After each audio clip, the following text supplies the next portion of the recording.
love to pump your adrenaline up in gaming? If the answer is yes, I got you covered. No matter if you love brutal combos, epic boss fights, or non-stop action on the go, I believe there'll be something that'll spark your interest. So today I'll share the top 10 hack and slash games to play on your Steam Deck in 2025. Let's check it out. So let's start out with Bastion. Bastion is a hack and slash game where you get to fight savage beasts using a huge variety of weapons that you can upgrade. There are plenty of environments that are interesting and artistic to explore as well. What's cool about Bastion, in which I'm really impressed with, is the narrator, which as you go about and attack the different enemies and go about on your journey, the narrator gives a reaction to every move that you do, making it feel like a blend of playing a game but also listening to a bedtime story. It is just something that is just really interesting. But anyways, in Bastion, you are on a mission to uncover the mysteries of the Calamity, and where the Calamity is responsible for the devastation of the land. It's just a really fun hack and slash game that can really pump your adrenaline up, and it's just really addicting and whatnot if you are somebody who is just looking to spend even a few minutes or a few hours to wind down, but you also want to pump your adrenaline up. It's just something that is just really cool and really fitting for that. But anyways, if all that sounds interesting to you, definitely check out Bastion on the Steam Deck. Now up next is Bayonetta. Bayonetta is a renowned fast-paced hack and slash game with chaotic battles, as well as where you can just go around and fight hordes of enemies with no mercy whatsoever, and where in the meantime collect all the different kind of rings and whatnot, and where you also need to work your brain to solve different puzzles in order to progress in the game, as some parts may not be direct and they don't really show clearly about objectives of where to go and whatnot, so you have to really work your brain to try to figure out and just poke around and whatnot. That is just something that is really cool. But anyways, as far as Bayonetta goes, you play as Bayonetta, the last survivor of the witch clan, and where you must fight against angelic beings, and where as you play and accompany her on her journey, you get to witness her protecting herself and the world around her. What's cool about Bayonetta is that the missions are actually divided into what they call verses, in which the verses works as segments of a chapter, and where when you complete each verse, you are actually graded by how well you complete the segment through a given medal. Like for instance, if you do it really well, you could get a platinum. If you do it not so well, you could get a gold. Just as a few examples as far as the way that Bayonetta is graded. But anyways, if all that sounds interesting to you, definitely check out Bayonetta on the Steam Deck. Now up next is Death's Door. Death's Door is an atmospheric hack and slash game where you get to enter through, you know it, doors into various areas in which you get to find various secrets while slaying at various enemies using various melee weapons, arrows, and so forth. Now as far as this game goes, what I love about it is that I love the beautiful art style of the game. It really brings about this kind of artistic, childlike, playful type of vibe to it, as well as what I love about Death's Door is how the enemies are really diverse, in which some of them, they will just come at you head on, and while others will throw fireballs at you in which you must dodge to avoid being damaged and whatnot. Now as far as the game goes, I also love how there are a diverse variety of different boss fights in which you gotta really figure out the pattern of the different bosses and how to tackle them in order to win. It is just something that is just really cool and really awesome. But anyways, as far as this game goes, you get to play as a crow who has the job of being a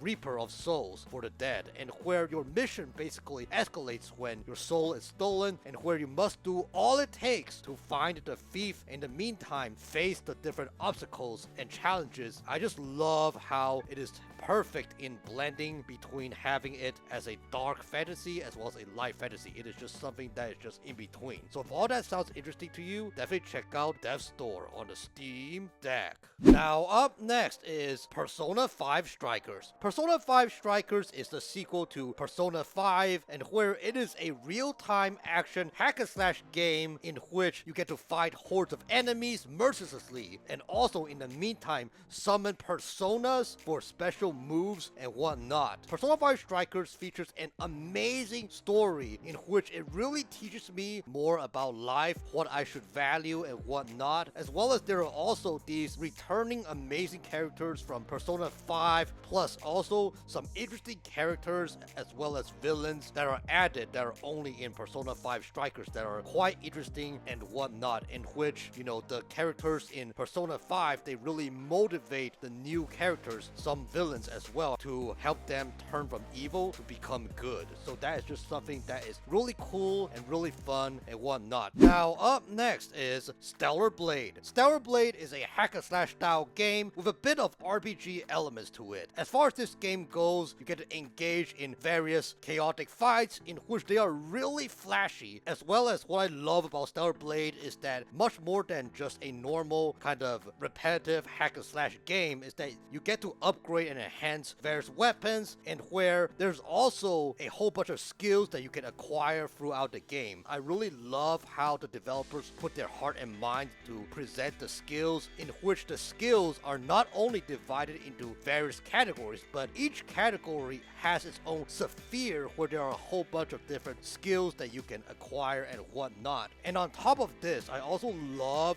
how Stellar Blade gives really clear instructions as to how to play the game and whatnot. Love how the tutorials are really clear. But yeah, if all that sounds interesting to you, definitely check out Stellar Blade on the Steam Deck. Now up next is Nier Automata. Nier Automata has a blend of hack and slash elements, shoot 'em up elements, as well as a bit of RPG elements. As far as the shoot 'em up goes, there are times when you get to glide and shoot at various enemies while dodging obstacles that come at you along the way, as well as other times when you are navigating the world, you get to fight different enemies with melee style weapons, as well as shoot them down with some gun weapons. Now, as far as RPG elements goes, there's also a level up system where you can also customize various gears that you obtain, as well as make use of magic. So yeah, if all that sounds interesting to you, definitely check out Nier Automata on the Steam Deck. Now up next is Cult of the Lamb. Cult of the Lamb has a mixture of hack and slash elements and survival elements to it. In this game, you gotta manage a colony of different animals in which you get to grow your colony by going on missions where you fight hordes of enemies in hack and slash style and in roguelike fashion via procedurally generated areas, and face a boss in which you must defeat the boss and then adding an animal as an additional member to your colony. Now, as far as the colony goes, it is your job to nurture your flocks both physically and spiritually, or else they will betray you or starve to death. Whether it is using their help to build structures to enhance the colony, preach a sermon of encouragement, being attentive to their health, you must do all it takes to be attentive to the condition of your flocks. So yeah, if you love a colorful, lighthearted hack and slash game with roguelike and survival elements to it, definitely check out Cult of the Lamb on the Steam Deck. Now up next is Hades. Hades is a roguelike dungeon crawler game where you play as Zagreus, who is the son of, you know it, Hades. Since Hades is a very unforgiving father and Zagreus is tired of his father, he decides that he wants to escape the underworld. So you as Zagreus, you have to do all it takes to escape the underworld in order to get to the mortal world in order to reside with your mother. What I really love about Hades is the hack and slash element. I love just going in there and fighting various hordes of enemies, as well as what I really love about Hades is also the different interesting boss fights that you got to do in order to progress in the underworld. So that is something that is also very interesting and very engaging, as well as really love the soundtrack of Hades. The music just brings about the vibe of the atmosphere of the game and what's going on in the game. So yeah, if you really love a beautiful indie roguelike dungeon crawler game, definitely check out Hades on the Steam Deck. Now up next is Devil May Cry 4 Special Edition. Devil May Cry 4 is a really fun, chaotic action game where where you get to fight hordes of enemies coming at you in styles. It is just really fun, really chaotic and whatnot. As well as what I love about Devil May Cry 4 is that the game is divided into various missions in which each mission will be graded. And the grading is based on, how much items that you use throughout the various missions. For example, whether or not you use items to restore some of your health during an intense fight, as well as whether or not you use different items to revive you, just as a few examples. As well as, each mission can be graded based on also how many red orbs you collect, because while you go around in the game, you can bust down different items in the game, treat the world as if it is your world, and that will help you to get some red orbs. As well as when you kill different enemies, you also can accumulate these red orbs. So basically, you want to try to get as many red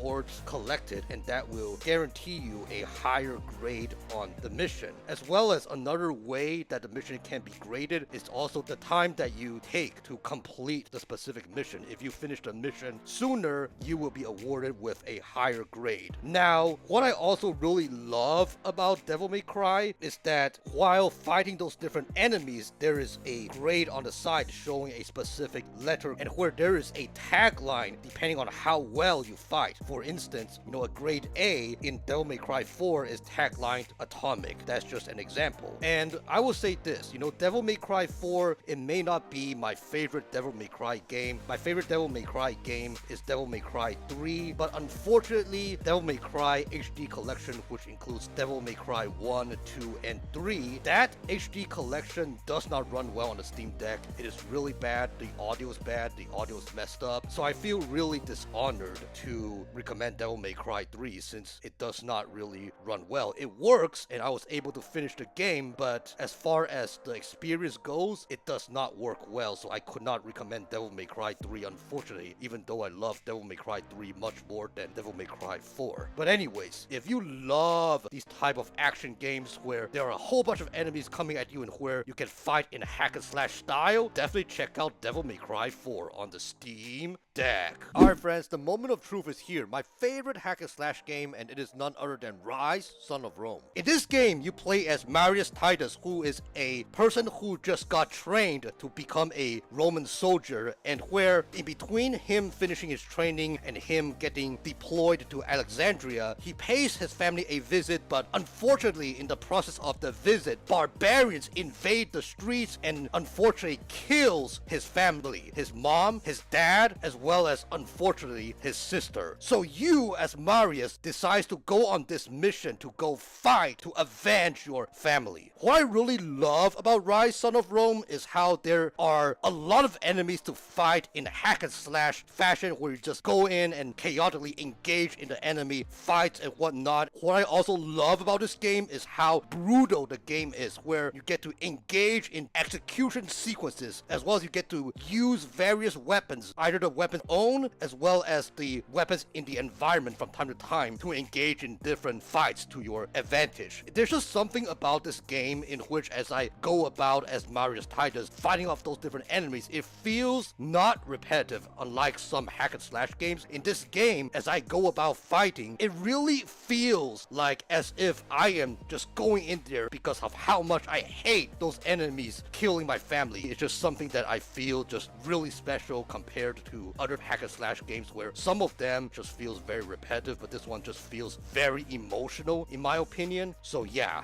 And then on top of Ryse, Son of Rome, the campaign, there's also gladiator mode where you can play either by yourself or with one friend, where you get to fight off various waves of enemies and whatnot. And that is something that I feel, even though that is not the major seller point for Ryse, Son of Rome, the major seller point for Ryse, Son of Rome is obviously the campaign, in my opinion. But I am really glad that they included gladiator mode, because sometimes I might want to play some games with some friends where I can easily pick up and drop, and this, I believe, is one of those things that I can play with a friend cooperatively and where I can easily pick it up and drop whenever. But anyways, if you are somebody who loves hack and slash games, and you also love these games where there is an emotional story to it and where you really feel for the character, definitely check out Ryse, Son of Rome on the Steam Deck. Alright friends, these are 10 great hack and slash games in which I'll recommend any Steam Deck owner to check out. Let me know in the comment section below, are there any hack and slash games in which you will recommend me to check out? We'd love to discuss in the comment section below. And if you love these type of list videos, I have a whole bunch of list videos in which I organize into a playlist, so feel free to check it out. I will link it in the end screen and whatnot. And as always, if you love gaming lists, gaming reviews, gaming discussions, and everything related to Steam Deck, please feel free to like, comment, and subscribe so you'll not miss another video. I try to post Tuesdays at 6 p.m. Pacific time and occasionally on Fridays, so stay tuned. Once again, my name is Joe Wang from the Nomadic Gaming Guild, and game